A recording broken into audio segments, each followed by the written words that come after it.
अगर तुम class 10th के स्टूडेंट हो और ये सोच रहे हो कि सिलेबस अभी भी इनकम्प्लीट है, रिवीजन कैसे करना है पता नहीं, पीवाईक्यू सैम्पल पेपर कब कैसे लगाने हैं, you don't know about that and most confusing.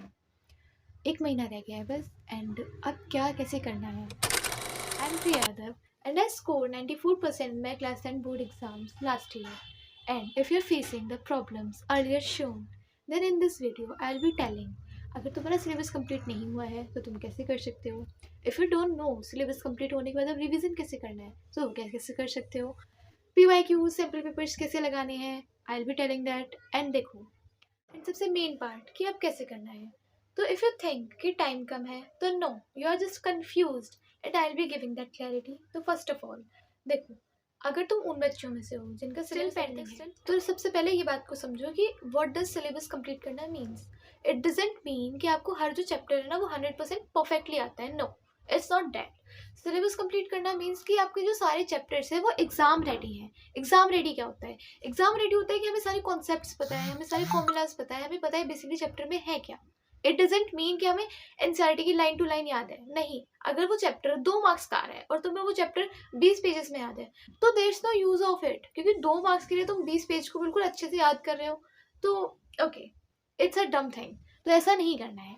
Understand the point कि हमें जो सिलेबस है उसे एग्जाम रेडी करना है, उसके लिए 4-5 घंटे इनफ है। देखो, हर दिन 3 से 4 घंटे अपने न्यू चैप्टर्स को दो, न्यू टॉपिक्स उठाओ, हाई वेटेज चैप्टर उठाओ एंड इजी चैप्टर्स उठाओ। टफ चैप्टर्स को बहुत ज़्यादा परफेक्ट बनाने के पीछे मत भागो, उन चैप्टर्स में बेसिक क्लैरिटी भी काफ़ी है। अब अगर तुम्हारा सिलेबस हो चुका है तो सिलेबस कंप्लीट करना डजेंट मीन कि तुम्हें मार्क्स आ जाएंगे। रिवीजन से मार्क्स आते हैं। रिवीजन में तुम्हें क्या करना है? एक्टिव रिकॉल करना है। तुम्हें देखना है जो तुम्हें चीज़ें आती हैं उनके क्वेश्चंस अगर तुम प्रैक्टिस कर रहे हो तो तुम लिख पा रहे हो या नहीं। जो क्वेश्चंस, जो फॉर्मूलाज तुमने अभी पढ़े, तुम उनसे रिलेटेड क्वेश्चंस को सॉल्व कर पा रहे हो या नहीं। बुक को बंद करने के बाद तुम्हें याद आ रहा है कि तुमने चैप्टर में क्या पढ़ा था या नहीं। This is really very important, क्योंकि चैप्टर आना डजेंट मीन कि मार्क्स आ जाएंगे। हम चैप्टर को कैसे एक पेपर पे रिप्रेजेंट कर पा रहे हैं, इट मीन्स कि मार्क्स आ जाएंगे। इट्स रियली इंपॉर्टेंट, ठीक है, इस चीज़ पे ध्यान देना है। थिंग है उसके बाद नो जीरो डे रूल। इसका मतलब होता है बेसिकली अगर जैसे किसी दिन तुम बिजी हो, you have to go to a function और समथिंग एल्स, तो उस दिन तुम एटलीस्ट 1 घंटा पढ़ो। तुम्हें अपनी कंसिस्टेंसी नहीं तोड़नी। अगर तुम किसी दिन किसी भी वजह से नहीं पढ़ पा रहे हो तो तुम रिवाइज करो। तुमने अभी तक जो पढ़ा था पिछले 3-4 दिनों में, अपने आप को तुम 1 घंटा तो निकाल ही सकते हो। तो you have to do at least revision. तुम्हें एक भी दिन ऐसा नहीं छोड़ना है कि उस दिन तुमने कुछ भी नहीं करा। तुम्हें रिग्रेट होगा वरना शाम को कि यार आज का दिन बर्बाद हो गया। अगर तुम चाहते हो वो रिग्रेट, वो गिल्ट तुम्हारे अंदर ना आए, तो no zero day should be there. तुम्हें रोज पढ़ना है, चाहे तुम थोड़ा सा करो बट तुम्हें रोज करना है। Then next most confusing question, PYQs कब करने हैं। देखो, पीवाईक्यूज जब हमें चैप्टर के बारे में पता होता है, हमने कुछ क्वेश्चंस प्रैक्टिस कर लिए होते हैं, उसके बाद करते हैं, क्योंकि उनमें क्या करना है, हमें सॉल्व करना है प्रीवियस ईयर क्वेश्चंस को, जिससे कि हमारी जो बेस है वो स्ट्रांग हो जाए। तो जब हमारा सिलेबस जो होता है ऑलमोस्ट 70-80% हो जाता है, तब हमें पीवाईक्यूज करने चाहिए। सबसे पहले you should go for chapter wise PYQs. मतलब जो हाई वेटेज चैप्टर्स हैं, जो चैप्टर्स तुम्हें लगता है कि हाँ ये चैप्टर्स तो मुझे आ गए, उनके पीवाईक्यूज करो। तुम्हें पता चलेगा कि उससे तुम्हें कितना आता है। जो क्वेश्चंस एग्जाम लेवल पे आते हैं उनमें तुम्हें कितना आता है, you will get to know about that. अब तुमने जब सारे चैप्टर्स के मोस्ट ऑफ द चैप्टर्स के पीवाईक्यूज कर लिए, उसके बाद मिक्स करो पीवाईक्यूज रैंडमली उठा के कि इसका चैप्टर में से इस चैप्टर में से आ गया, इसमें से आ गया, दैट।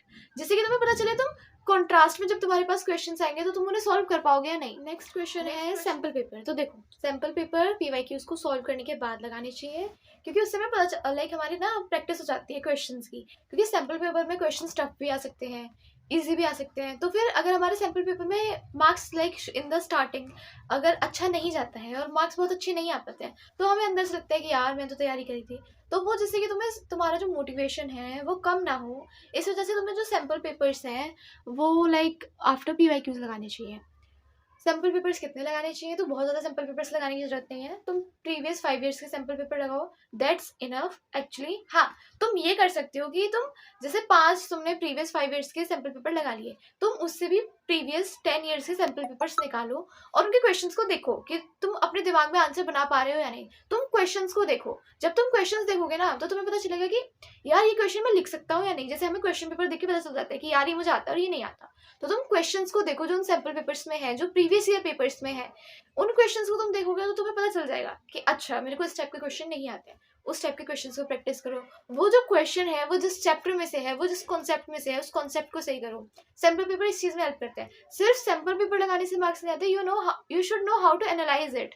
मतलब तुमने लगा दिया, तुमने पूरा सॉल्व कर दिया, उसके बाद तुमने उसे एनालाइज नहीं किया कि मेरा कौन से कॉन्सेप्ट में मार्क्स गए, मेरा कौन सा कॉन्सेप्ट मुझे नहीं आता था, कौन से चैप्टर में के जो क्वेश्चन है वो मैंने ज्यादा स्किप करे। तुमने ये सब नहीं देखा, then there is no benefit of it. ठीक है, तो सैम्पल पेपर्स बहुत ज्यादा लगाने से कुछ नहीं होगा, बिल्कुल मत लगाओ, ऐसा भी नहीं कहूंगी, क्योंकि सैम्पल पेपर लगाने से एक तो तुम बैठोगे जब 3 घंटे तो तुम्हें समझ आएगा प्रेशर क्या है, तुम फोकस कर पा रहे हो या नहीं। तो इट्स रियली वेरी इंपॉर्टेंट। तो सैम्पल पेपर्स लगाओ, हर सब्जेक्ट के लगाओ, हर सब्जेक्ट के लगाओ।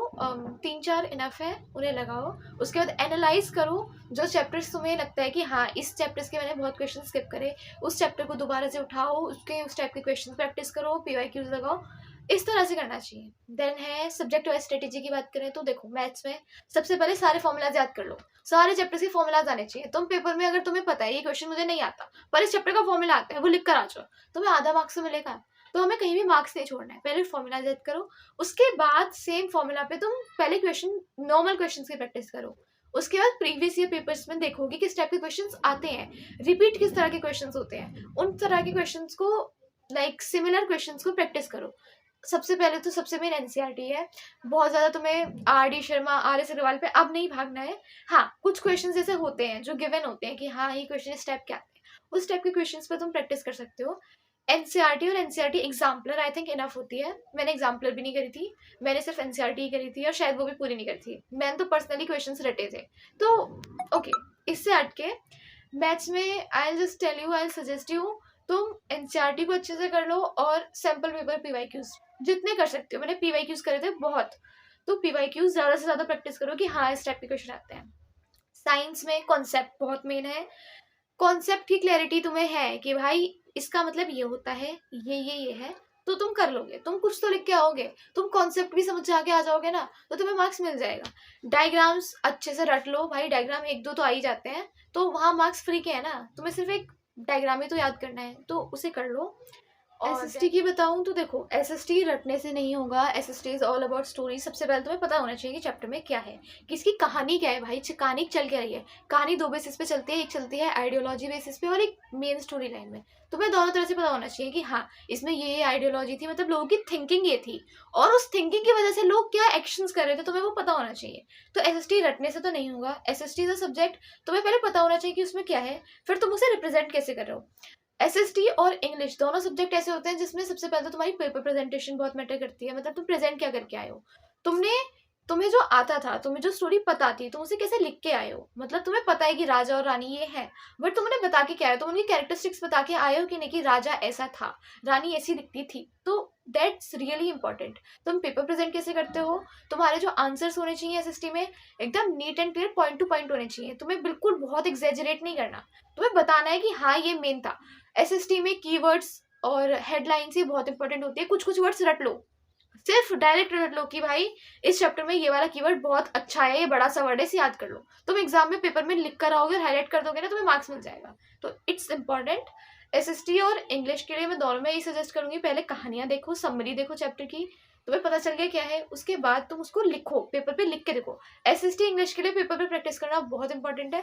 तुम्हें ये क्वेश्चन आता है, तुम इसे 5 नंबर में कैसे लिखोगे, इट्स इंपॉर्टेंट। तो उसे 5 नंबर में तुम कैसे लिख सकते हो, इसकी प्रैक्टिस करो। देन नेक्स्ट इज जो जनवरी में बच्चे बहुत मिस्टेक करते हैं कि भाई हर दूसरे दिन टाइम टेबल बदलना, वाला नहीं हो रहा तो फिर से चेंज कर देते हैं, अब दूसरा कर लेते हैं, ये वाला बना लेते हैं। नहीं, तुम्हें एक चीज पे स्टिक रहना है। तुम्हारा टाइम टेबल ये नहीं होना चाहिए कि भाई 5 बजे से 6 बजे तक ये कर रहा हूँ, 6 से 7 ये कर रहा हूँ। No, it should not be like that. तुम्हारा डिसाइडेड होना चाहिए कि आज दिन में मुझे 4 चैप्टर करने हैं और मेरे को 2 मैथ्स के करने हैं, 2 साइंस के करने हैं। अब चाहे मैं सुबह 5 बजे से 12 बजे तक कॉन्टिन्यूअस पढ़ के कर लूँ, चाहे मैं रात को 8 बजे से 12 बजे तक कर लूँ। It's on you, it's all up to you. But ये डिसाइडेड होना चाहिए कि आज क्या करना है और कैसे भी करना है। टाइम कोई भी हो, किसी भी टाइम करो, तुम कॉन्टिन्यूअस स्ट्रेट 6 आवर्स करो या 2 घंटे के बैचेस में करो, वो तुम पे है। बट तुम्हें करना है, ये तुम्हें पता होना चाहिए। You should just be consistent and काम एंड पेशेंट। मतलब तुम्हें बहुत ज्यादा रशअप नहीं करना है चीजों को, टेंशन भी नहीं लेनी, उससे कुछ होगा नहीं ना। तुम्हें एट द एंड सिर्फ करना है, तुम्हें मेहनत करनी है। मार्क्स हमारे बोर्ड्स वाले और हमारे ईश्वर पे है भाई, राम राम लेके सब पढ़ते रहो, तुम्हारे मार्क्स आ जाएंगे। It's not that hard. But तुम्हें अगर यही सोच लोगे कि नहीं अब तो नहीं हो पाएगा, अब तो टाइम ही नहीं है, तो टाइम बहुत सारा है। बस मेहनत करनी आनी चाहिए। मेहनत करने के लिए लाइक अंदर से मोटिवेशन होना चाहिए। आप देखो, सबसे मेन चीज मोटिवेशन कहीं से आएगा नहीं। तुम 4 वीडियोस अभी देख लोगे, तुम्हें लगता है तुम्हारे अंदर से मोटिवेशन आ जाएगा, तो इट्स नॉट लाइक दैट। जब तक अंदर से तुम ये नहीं सोच लोगे ना कि हाँ कर लेते हैं, तब तक कोई मोटिवेशन नहीं है। तुम 15 वीडियोस देख लो मोटिवेशन की, चाहे तुम एक भी मत देखो, मोटिवेशन कहीं और से नहीं आता। मोटिवेशन अपने अंदर से आता है कि हमें करना है। एक चीज डिसाइड कर लो कि तुम्हें मेहनत क्यों करनी है। मार्क्स तुम्हारे लिए मैटर क्यों करते हैं? देखो सच बताऊं, मार्क्स मैटर तो करते हैं। एकेडमिक मार्क्स इस टाइम पे, 10th के मार्क्स वैसे आगे लाइफ में कुछ मैटर ना करें, बट इस टाइम पे सोसाइटी जज करती है। तुम्हारे पेरेंट्स की खुशी के लिए मैटर करते हैं। चाहे तुम्हें कुछ ना मिले, तुम्हारे पेरेंट्स आधे घंटे के लिए खुश होंगे, they will be proud on you. तो इससे ज्यादा क्या चाहिए तुम्हें? तुमने अभी तक ऐसा कुछ करा, अब तुमने साल बर्बाद कर ली ना, तुमने चाहे साल भर पढ़ा या नहीं, 1 महीना तो पढ़ ही सकते हो, क्या हो जाएगा अगर तुम 15 दिन या फिर 1 महीना, बहुत ज्यादा मतलब मैं नहीं कह रही बिल्कुल ही हर चीज से कट ऑफ हो जाओ, बट मोस्ट ऑफ द चीजों से कट ऑफ हो जाओगे, कुछ नहीं होगा ना। बस हाँ ये होगा, हमेशा के लिए बोलने को ही हो जाएगा कि तुम ताने दे सकोगे लोगों की, अरे मेरे तो 10th में अच्छे मार्क्स आए थे। तो या इट्स इम्पोर्टेंट फॉर दैट। बाकी तुम पे अपनी मर्जी है, जब तक अंदर से नहीं आता ना वो पुश कि हाँ मुझे करना है। No one can push you, no, तुम्हें कोई बिठा थोड़ी आ सकता है आके कि तुम पढ़ने बैठ जाओ, कोई नहीं कर सकता। तुम्हें खुद ही करना है। मार्क्स आना is not hard, but being काम, patient and consistent is hard. तो वो रह लिया तो तुम्हारे मार्क्स आते। एंड विद दैट, अगर कुछ भी हेल्पफुल लगा हो या फिर किसी और चीज़ पे अब वीडियो चाहिए हो, तो you can comment and stay connected. Thank you so much.